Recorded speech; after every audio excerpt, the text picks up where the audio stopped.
आज आप सभी को फैक्टराइजेशन कराना है। फैक्टराइजेशन को हिंदी में गुणनखंड कहा जाता है, जो आपको 8वीं क्लास में, 9th क्लास में, 10th क्लास में देखने को मिलता है। अधिकतर बच्चों को इसमें प्रॉब्लम्स होते हैं और इसमें इस टॉपिक पे एक क्वेश्चन आप तो आते ही आते हैं। पहला क्वेश्चन मान लीजिए आपको Y square minus 32y minus 105 है। ये क्वेश्चन तो आपको दिमाग में रखना होता है कि इस तरह क्वेश्चन आपको दिखे मिल जाए तो आपको क्या करना है, फर्स्ट इंटू लास्ट करना है। पहले वाले को लास्ट या लास्ट वाले को पहले से गुना करना। तो ये गुना करके आपको मल्टीप्लाई करके आपको मन में रखना होता है। यानी 105 को 22 से मल्टीप्लाई करोगे तो क्या आएगा आपके पास में, 22 ही आएगा। 105 22, ये माइनस ही है इसलिए माइनस आ जाएगा। ठीक, इसको आपको मन में रखना है 22। अब आप -105, इस 32 की जगह आपको ये दोनों ऐसे नंबर सोचने हैं कि हमको प्लस या माइनस करने पे माइनस का 32 आ जाए। लेकिन जब हम उसको उन दोनों संख्याओं को आपस में मल्टीप्लाई करें तो हमारे पास में 105 माइनस का ही आना चाहिए।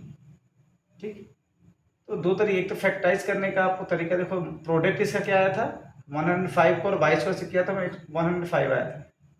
तो आप पहले इसको फैक्टराइज कर लीजिए। प्राइम फैक्टराइजेशन आता ही आप लोग को। देखिए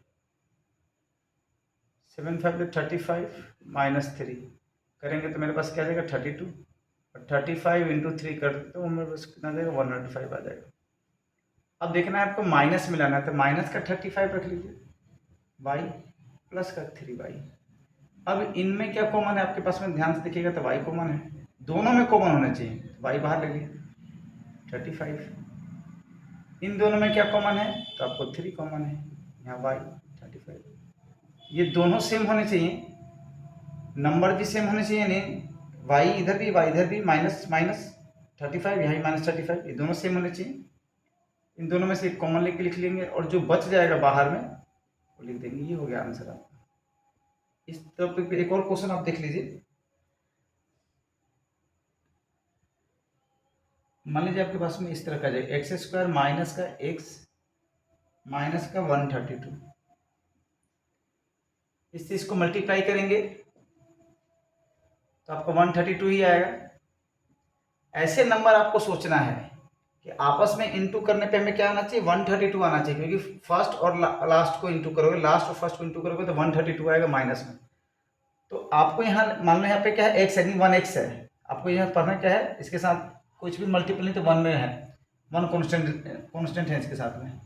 तो आपको ये सोचना है कि भाई किससे मल्टीप्लाई करूं। ऐसे ऐसे नंबर सोचिए कि आपस में मल्टीप्लाई करने पे 132, बट प्लस या माइनस करने पे मुझे माइनस का 1 आना चाहिए। तो मुझे मालूम है 11 और 12 को करेंगे तो आ जाएगा, बट आपको दिक्कत है तो आप फैक्टराइज कर ले सकते हैं।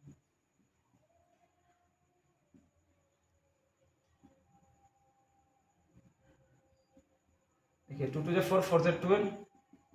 ठीक, मैंने माइनस का 12x प्लस का 11x माइनस 132। माइनस का 12 इसलिए लिया क्योंकि यहाँ पे माइनस करेंगे तो 1 आ जाएगा माइनस का। इन दोनों में x कॉमन है, x -12। इन दोनों में 11 कॉमन है, x -12। ये दोनों सेम है, एक कॉमन ले लिया जाएगा इन दोनों में से, जो बचा वो लिख देंगे। ये हो गया आंसर आपका। ये तो सिंपल तरीके हो गए। कभी कभी आपको अब रूट में भी दे दिए जाते हैं। जब रूट में देते हैं तो बच्चों को ज़्यादा दिक्कत होती है।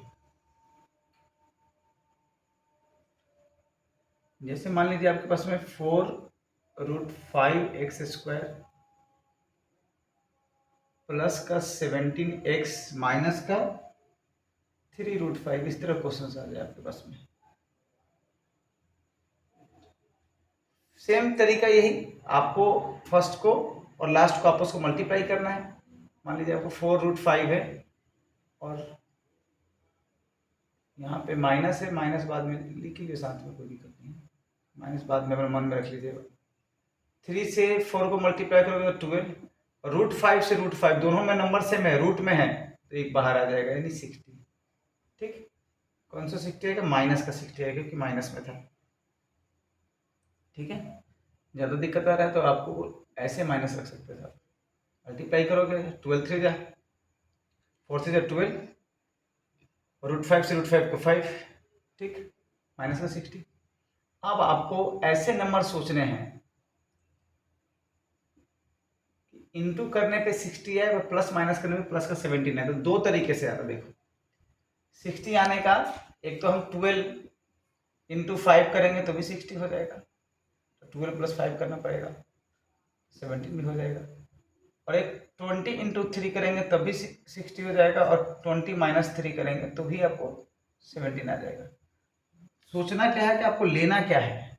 देखो अगर ये लेते हो तो दोनों प्लस में हो जाएगा, बट यहाँ माइनस में है तो आपको कॉमन नहीं मिलेगा, तो आपको ये लेना पड़ेगा। क्या लिखेंगे?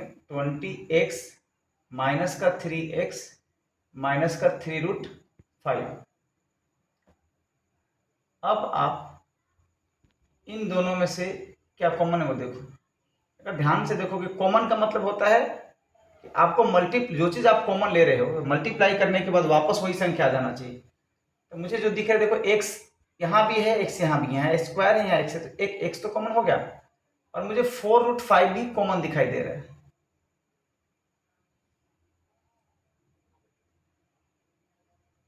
यहाँ बचेगा x और यहाँ बचेगा √5। देखो ध्यान से देखो, 4√5 है क्योंकि इससे ये ब्रैकेट में लगा है, कोई साइन है तो मल्टीप्लाई का साइन है, इससे इसको मल्टीप्लाई करोगे तो क्या आ जाएगा, 4 इंटू √5 से 5 आ जाएगा, तो 20 आ जाएगा। तो आप ले सकते हो, कॉमन हो गया आपका। अब इनमें क्या कॉमन है, ध्यान से देखो, माइनस है और 3 कॉमन है, यहाँ बचा x प्लस √5। देखो दोनों सेम आ गया ना, x प्लस √5 ले लो, और यहाँ 4√5x माइनस 3। एक क्वेश्चन और कर लो आप इसी में कर। मान लो आपको इस तरह का जो क्वेश्चन आ जाए, 5√3x² माइनस का 32x माइनस का 7√3, ये क्वेश्चन आ गया। सेम तरीका, इसको और इसको मल्टीप्लाई, लास्ट वाले को और पहले वाले से मल्टीप्लाई कर देना है। तो 5√3 इंटू माइनस में है 7√3, 7 5 35, √3 से √3 को मल्टीप्लाई करोगे 3 आएगा, कितना देगा, माइनस का 105 आएगा। ठीक, अभी जस्ट क्वेश्चन करें, सिंपल ले लो, 5√3x², यहाँ ध्यान से देखोगे तो यही चीज था सेम, माइनस का 35x अब प्लस का 3x माइनस का 7। कॉमन लेना चाहते हो तो थोड़ा सा इसको रीअरेंज कर लो, ऐसे भी लोगे तो भी कोई दिक्कत नहीं, ऐसे ले लो, 5x कॉमन लोगे तो क्या बचेगा, यहाँ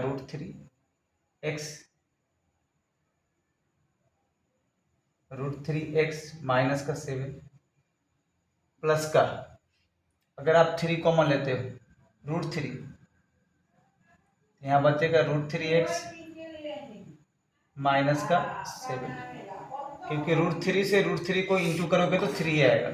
देखो दोनों सेम है, √3x माइनस 7 और 5x प्लस √3, ये हो गया आपका आंसर। ठीक।